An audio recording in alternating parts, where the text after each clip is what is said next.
그 스님께서는 이제 젊은 시절에 그 오연 스님이나 정유 스님들과 함께 승려 시인회를 함께 하셨는데요. 그분들과 함께 했던 일 가운데 가장 기억에 남는 일화가 있습니까?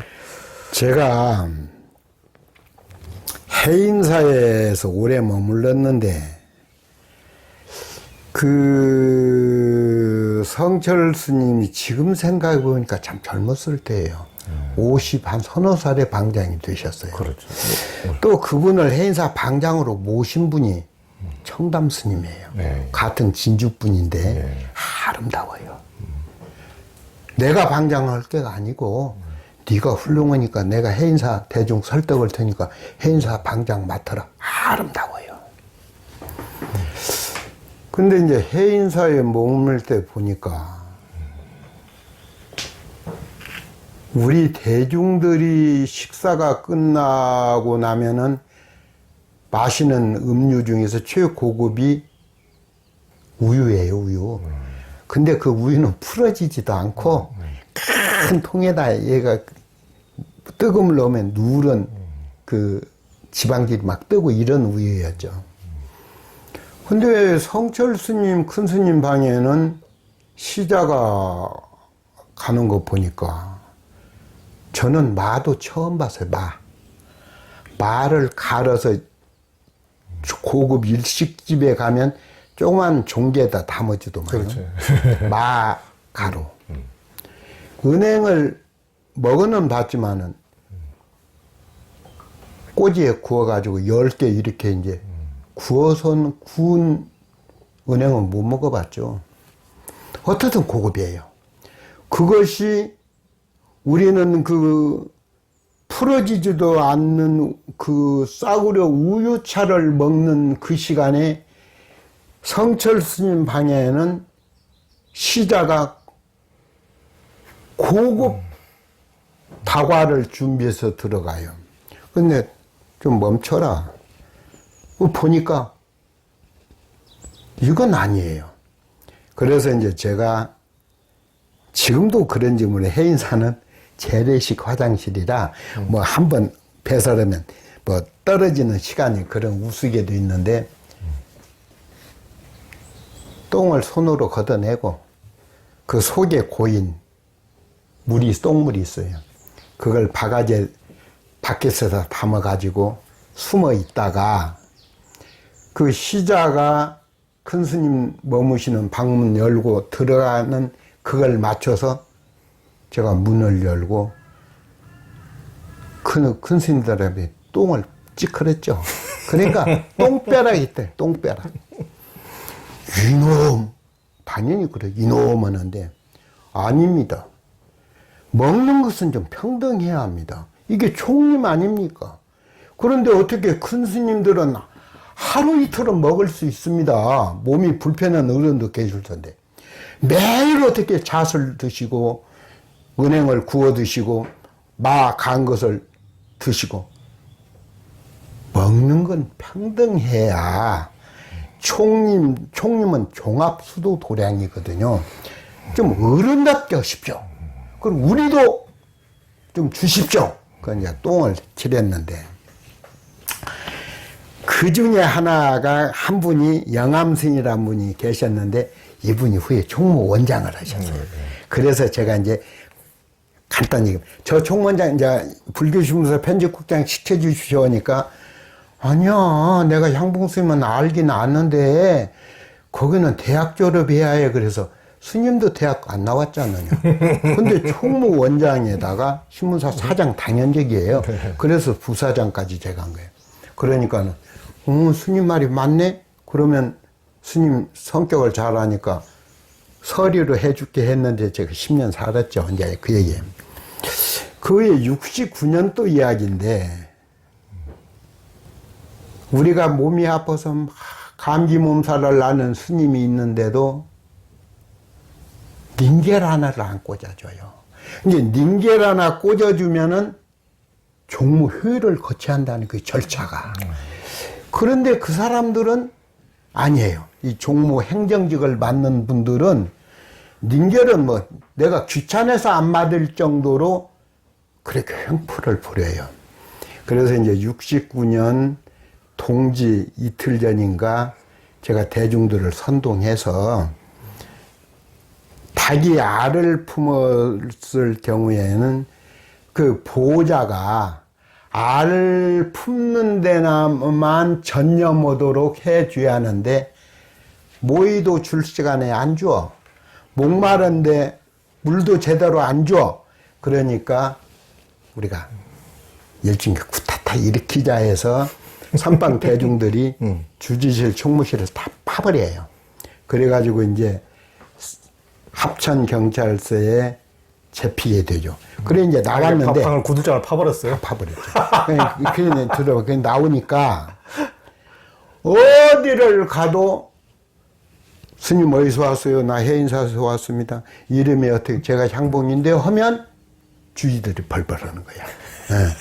예. 또 구들장 파버리니까. 네, 그래서 돈을 많이 줘요. 그러니까 이 돈이 쓸 데 있습니까? 돈이 많아서 그때 이제 오연 스님, 정유 스님, 성우 스님을 제가 일일이 찾아가서 내가 돈이 많다. 그러니까 우리가 동인지라도 내자. 야, 임마, 그거 쉬운 게 아니야. 동인지 내려면 돈이 상당히 들어.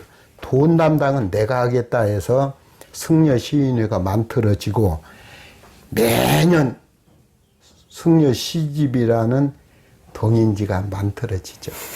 그래서 이제 오연 스님이 회장을 맡고 제가 총무를 맡고 그랬습니다. 예. 그분들이 뭐 그 오연 스님은 이제 나중에 엄청나게 그 하여튼 이제 개각스럽게도 사시고 뭐 베풀고도 많이 사시지만은 그 참 남다른 모습을 많이 보이셨는데 그때부터 젊었을 때부터 좀 그랬습니까? 어땠습니까? 오연 스님 얘기 하나 할게요. 제가 이제 해외에서 오연 스님이 야 이제 들어와 해서 제가 들어왔다고 했잖아요. 근데 야, 너 총리 만나봤냐? 그래서 내가 종단에서 총무부장 할 때 대통령만 못 만나봤지 총리, 대법원장 제일 만나기 어려운 게 현대 정주행이더라. 다 만나봤다. 이제 그 얘기하니까 너 내 얘기 좀 들어라. 그래서 뭐냐고 했더니 한 번은 전화가 왔더래요. 뭐라고 하냐. 여기 국무조정실인데요. 국무조정실 실장이면 장관급 아닙니까? 그러니까 오연스님 대단히 기가 대단한 분이에요. 이놈의 새끼. 국무조정실장? 이놈의 새끼가 장난치네? 우리 동네 면장이나 파출소장도 나한테 직접 안 오고 직원이 저희 파출소장님 바꿔드릴게요. 우리 면장님 바꿔드릴게요. 이러는데 국무조정실장이면 장관급인데 이놈의 새끼 딱 국무조정실장이라는 걸 느낌으로 알겠더래요. 그러니까 욕을 한 거야. 그러니까 겁이 나니까 전화 끊었어요. 자꾸 욕을 하니까 욕을 잘해. 그러니까는 총리가 김수성 씨가 그때 총리인데 이수성. 이수성. 그분이 전화가 왔더니 와가지고 스님 방금 전화한 사람이 국무조정실장 아무개 맞아요. 저는 국무총리 이수성이에요. 그러니까 총리인 줄 알겠더래. 그런데 뭐라고 했냐. 이놈의 새끼 파출소에 신고해야겠네. 총리가 나한테 전화를 해? 이놈의 새끼 사기꾼이라고 내가 파출소 김순경한테 신고해야겠다고. 그러니까 또 총리도 딱 끊어버려. 이놈 저놈 하니까. 근데 이제 김진번 분이 강원도 김진선 강원지사. 그분이 불자예요. 불교 신도. 그분은 술도 마시고 막 그랬대요. 근데 이제 강원지사 번호는 찍혀 있어. 근데 강원지사께서 전화 와가지고 스님 저 강원지사 누구예요? 방금 전화한 분이 총리님 맞고 국무조정실장님 맞아요. 근데 그렇게 험하게 욕을 하시고 파출소에 신고하신다는데 그러지 마시고 지금 전화가 곧 올 거예요. 그건 국무총리 맞으니까 좀 예우를 갖추세요. 그러더란 거예요. 그러니까 이제 전화가 왔어요. 아이고 총리님 내가 미안합니다. 나는 나 같은 놈한테 파출소장도 순경시켰었는데 미안하다고 나는 그러는 줄 알았다고 했더니 이수성 씨가 아닌데요. 대단히 매력적이에요. 제가 몇 월 며칠 날 찾아뵈었게 집에 계시요 이리 하니까 오연쌤이 사람을 이 장부를 다루는 법을 알아요. 그냥 하면 안 되죠. 봉투 준비하세요. 그 사람이 돈이 궁한 건 아니거든. 그 다음에 설악산 주지인데 봉투 준비하세요. 그러니까 이수성 씨가 천주교라대요. 놀래가지고 그러면 얼마 준비하면 그러니까 오연 스님이 나는 100 미만은 안 받아요. 최소한 100 이상 준비해 오세요. 그래야 부처님이 한쪽 눈 깜짝거려 이랬다는 거예요. 그러니까 이 사람을 다루는 기술이 대단해요. 또 오연 스님이 문재인 씨가 제야에 있을 때 이건 뭐 문재인 씨가 이거 보도 돼요. 오면은 제가 오연 스님 방에서 손학규라는 분이 전화가 왔는데 언제 한번 찾아뵙겠어요 하니까 야 너만 오지 말고 네 마누라도 데려와 뭐 이런 식이야. 사람을 부처님 10호 중에서는 조어장부가 있어요. 장부를 이끌어가는 그런 힘이 있어요. 그러니까 뭐 문재인 얘기, 그분에 대한 얘기 안 해야겠네. 왜 그러냐면 대통령 여기 있는 분이 대단한 분이에요. 그런 장부로서. 그러니까 가난한 시인이 오든 정치하다가 이제 야인이 된 사람이 오든 하면 오연스님의 특징은 꼭 챙긴다는 거. 그 다음에 나도 돈이 귀할 때 있어. 그래도 나는 그런 사람이 오면 200, 300 용돈을 하고 나는 늘 준다.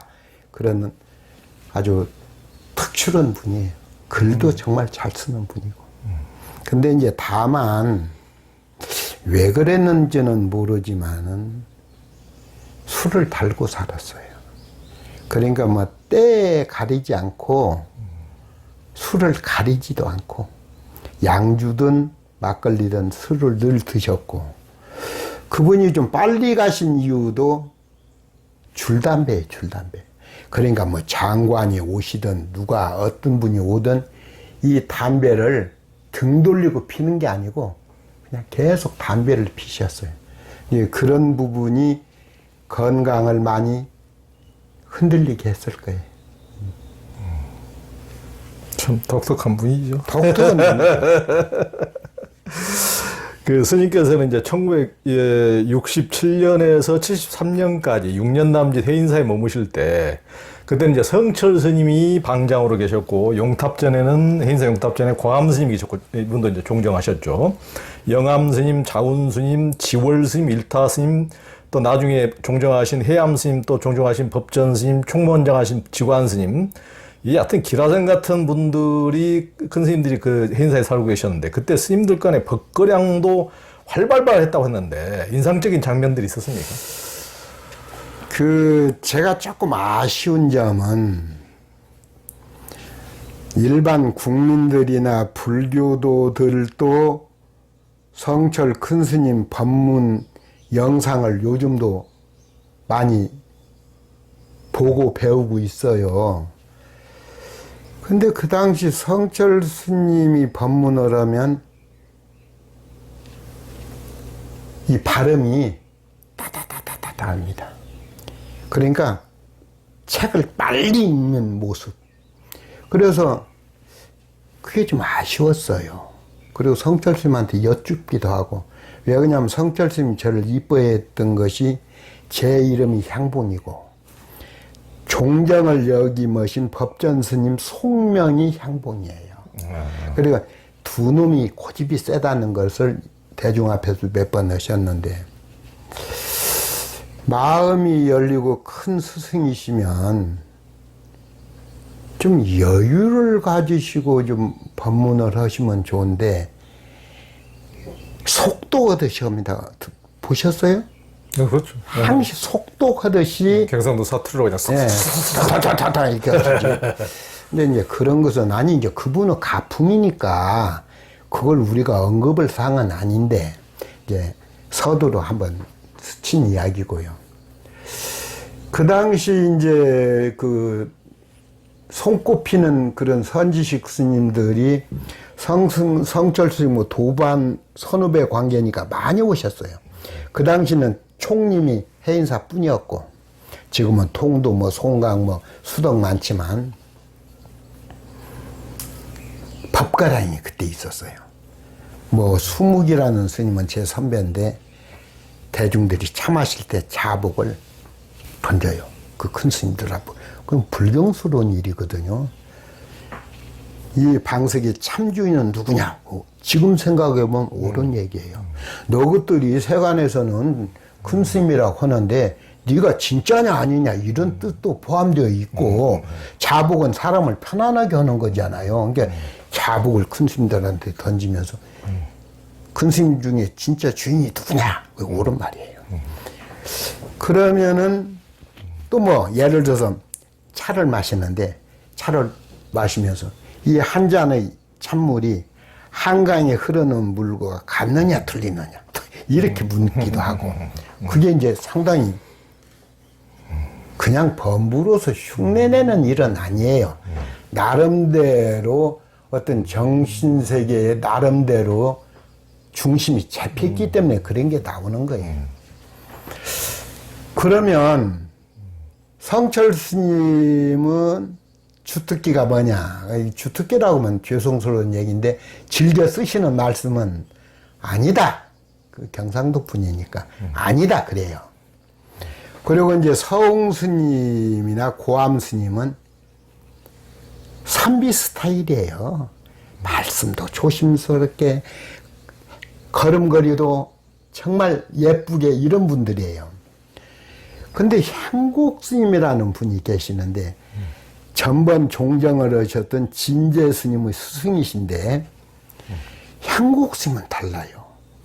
그럴 경우 와 대단하니 첫 번 긍정을 해요. 대단해. 이게 자기가 좀 갖춰져 있을 때 긍정도 하는 겁니다. 자기가 갖춰져 있지 않으면 자기가 초조하고 긴장하면 부정부터 하는 겁니다. 제가 겪어보니까 그래요. 이놈 상당하네. 방석 던진 것은 내가 이제 인정해 봤어. 그 다음은 어떻게 하겠느냐? 이게 멋지죠. 예, 네가 방석을 던진 것은 내가 보고 인정해. 그 다음은 어떻게 하겠느냐? 이게 산법문이에요. 그 당시는 헤맸지만 지금 생각해 보면 아니 어느 어른이 높다 낮다는 것은 말이 안 되는 얘기지만은 향국 스님의 가풍이 좀 장부다웠다. 저는 이제 이런 걸 느낍니다. 근데 이제 그 후에 공개적으로 법거량이 끊겼습니다. 그래도 총림 초기에는 그런 모습이 있었어요.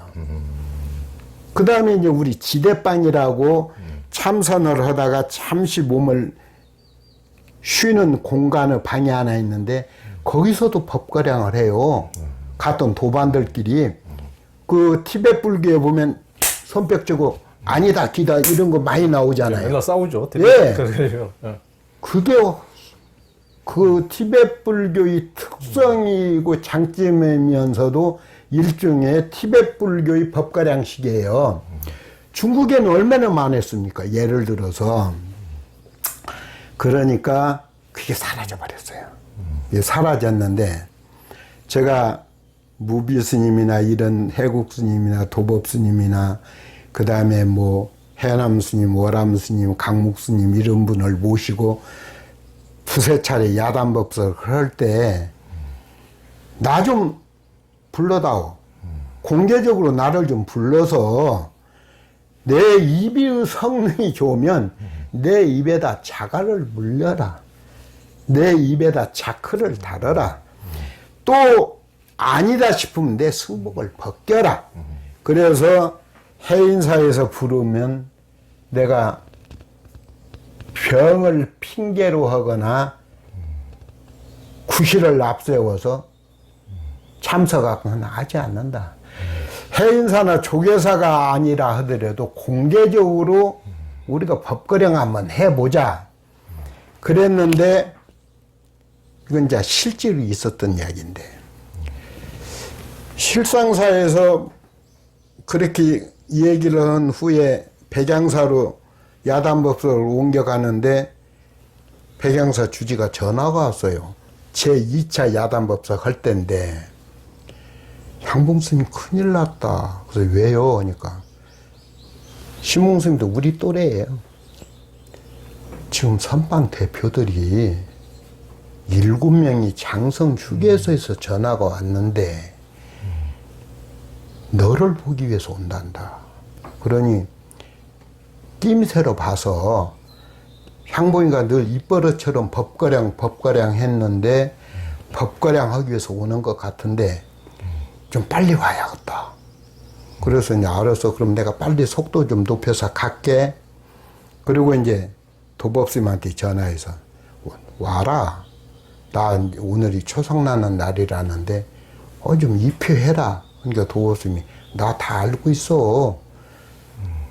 너 오늘 좀 당해봐. 이제 이런 식이었어요. 나 거기 초상 치는 데는 안 간다. 같은 법사인데도. 그래서 이제 백양사에 도착해 보니까 백양사가 지금은 아니면 그때 총림이었어요. 100여 명의 대중이 그 주지 접대실이 쫙 있는 거예요. 흥미진진할 거 아닙니까? 그 다음에 거기 온 분이 이름 밝혀도 될 거야. 봉암사 정명스님이 돌아가시고 나서 그 수자라는 직책을 이어받은 무문스님. 그 다음에 전국 선원 수자회 10여 년 전에 대표를 했던 정찬스님. 그러니까 기라성 같은 분이에요. 그 뒤에 늦게사 지금 수자회 담당하고 있는 의정스님. 다 이런 분들이에요. 그리고 가니까 다 막 150명 정도가 막 있어. 그래서 제가 딱 보니까 한 중앙에 5분이 있더라고요. 근데 그분들이 가사장삼을 입고 있어. 척 보면 알죠. 그 사람들이요, 저를 상대할 참 죄송한 얘기인데, 저를 상대할 수 있는 그런 기량이 갖춰져 있으면 평상복 입고 있어야 합니다. 나이로나 뭘로 보나 저보다 좀 선배는 우문스님이고 나머지는 그저 같은 또래인데 가사장삼을 다 입고 있어요. 사람 짐승들은 0. 몇몇 초에 저게 내 상대가 아니라는 걸 알아차린다대요. 다 날카로운 이가 있기 때문에 붙으면 죽거나 중상이 있기 때문에 0. 몇몇 초에 안 돼. 저게 내 상대인지 아닌지. 우리도 마찬가지죠. 그래서 이제 제가 앉아서 좀 있으면 이제 우리가 야단법석을 해요. 시간 낭비하지 말자. 저를 점검하기 위해서 이렇게 훌륭한 스님들이 오셨다는데 가리지 말고 아무거라도 좀 물어주세요. 그러면 제가 답하겠습니다. 내가 100% 아니까 못 물어요. 상대가 예를 들어서 어떤 강펀치를 날릴지 모르면 쉽게 선방 못 하는 겁니다. 그래서 제가 그러면 내가 물어도 되겠어요. 이게 공개적인 자리에 선 겁니다. 이것이. 이건 전국적으로 이미 엄청난 소문이 돌아가는 거고. 제가 물어도 되겠습니까? 하니까 정찬 스님이 빠쟁이에요. 말씀하세요고 저한테 기회를 주더라고요. 내가 5분 스님을 방 가운데다 모셔놓고 짝대기로 5분을 밖으로 원을 그렸다고 가정합시다. 5분 스님께서는 선을 넘지도 지우지도 말고 선 밖으로 나오실 수 있습니까? 하고 물었어요. 그러니까 조용히. 그래서 저한테 물어주시죠. 그러면 정찬 스님이 향봉 스님을 방 가운데 놓고 짝대기로 원을 그리면 지우지도 넘지도 말고 밖으로 나올 수 있느냐? 그렇게 물어요. 그래서 제 대답이 방금 물은 정찬 스님이 먼저 선을 지우지도 넘지도 말고 내 있는 곳으로 들어오십시오. 그러면 그때 내가 나가리다. 이렇게 대답이. 또 조용해요. 제가 또 물어도 되겠습니까? 정찬 스님이 말씀하세요. 제가 2번째 묻기를 다섯 분 스님께서는 어머님 배꼽을 열고 나오기 이전, 자궁문을 열고 나오기 이전, 다섯 분의 주인공은, 그러니까 진면목은 어느 곳에 있었습니까? 하고 물었어요. 또 조용히 나한테 물어주십시오. 정찬 스님이 향봉 스님 어머니 배꼽을 열고 나오기 이전 향봉의 참 주인공은 어느 곳에 있었느냐. 제가 대답하기를 흐르는 물이 안개 뒤어 비바람을 몰고 옵니다. 이렇게 답변했어요. 그래서 또 조용해. 그래서 제가 다시 물어두겠느냐. 그러니까 이제 조용하죠. 정말 조용하죠. 그래서 제가 묻기를 나한테 한 마리의 새가 있습니다. 이 새는 용을 먹이로 삼는 금시조만 먹고 사는 새입니다. 거창하지 않니? 금시조를 먹고 사는 새입니다.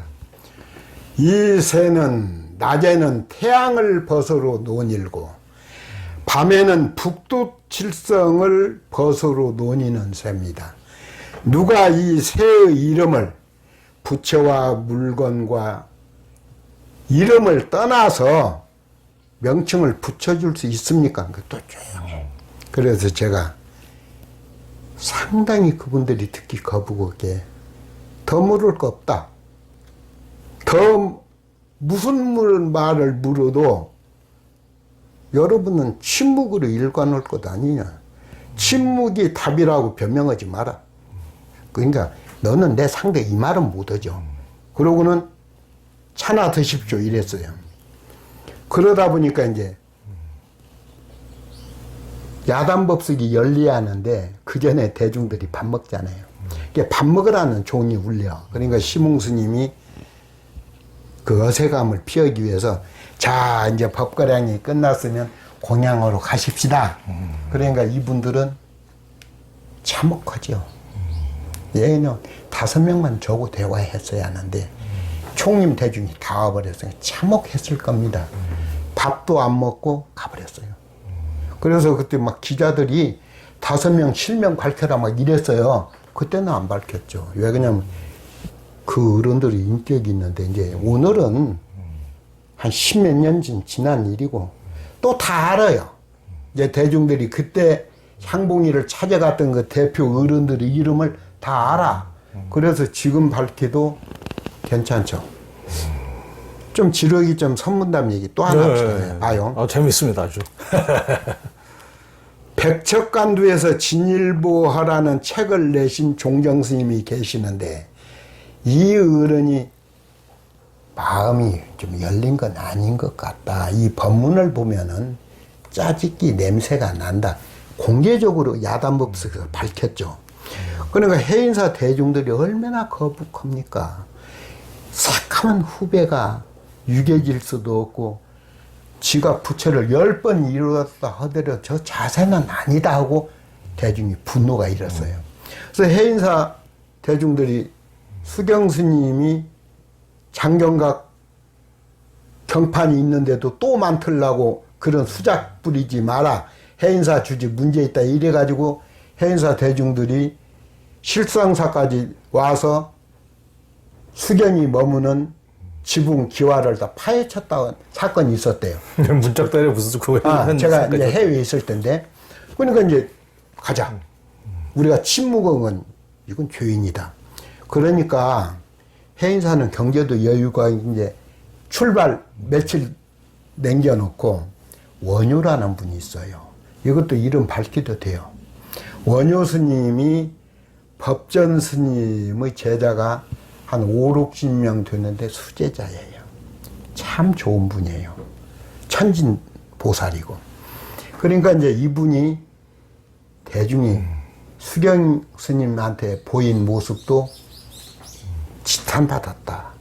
또 우리가 가서 향봉에 옷을 벗기고 이것도 아니다. 어떤 무력으로서 법을 측량하려는 모습도 불교 전통에서 어긋난다. 나한테 좀 기회를 달라. 내가 향봉이를 친하니 내가 향봉이한테 가서 묻겠다. 그래서 이제 원효라는 분이 오셨어요.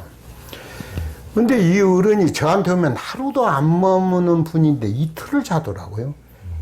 또 무게 있는 분이라 말도 가볍게 안 해요.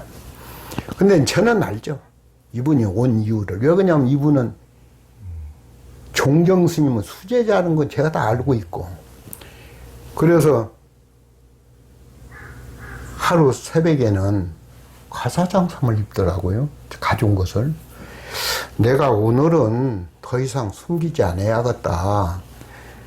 스님과 나는 도반사이지만 하나 붙지 않을 수 없다. 그래도 내가 평생을 스승으로 모셔온 분이 지금 종정 스님이신데, 스님이 야단법석에서 그렇게 대중적으로 하는 모습은 아름답지 않다. 내가 물을 트니 머뭇거리지 말고 답변하라. 그분도 아주 고참 수자니까. 말씀하십시오 하니까, 백척간두에서 진일보 할 경우, 한 걸음 내디딜 경우 어느 곳에 이르게 됩니까? 이렇게 물어요. 그 제 대답이 머뭇거리고 준비하고 뜸들이면 그건 가짜입니다. 그 제 대답이 방아착이란 말은 아시죠? 그분한테 날마다 좋은 곳에 이르게 된다. 그러니까 이를 시호처예요. 백척간두에서 진일보 할 경우에는 중상을 입거나 뭐 이런데 날마다 좋은 곳에 이르게 됩니다 하니까 그분으로서는 준비 안 된 답변을 들은 거죠. 그러니까 법문 잘 들었습니다 하고 가셨어요. 잠자는 분이에요. 돌아가셨고. 그러니까 해인사에서 같은 급인데 이름 밝히면 안 돼요. 지금 그건 상당히. 그분이 전화가 왔어요. 저하고 옛날에 같이 공부하던 분이에요. 나이는 저보다 한 4살 많을 거예요. 서너 살. 내가 향봉 스님 백정간도 법문을 전에 들었습니다. 내가 전화로 물어도 되겠습니까? 그래서 말씀하시죠 하니까, 몸과 마음에 한 물건도 지니지 않았을 경우 그 다음 공부는 어떻게 해 나가야 합니까? 이렇게 물어요. 그것도 상당한 거예요. 그래서 제 대답이 내려놓으시죠 이랬어요.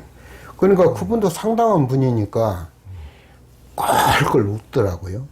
향봉 스님, 내가 몸과 마음에 한 물건도 지니지 않았다고 했거늘 스님은 분별심을 일으켜서 대체 무엇을 내려놓으라는 것이냐.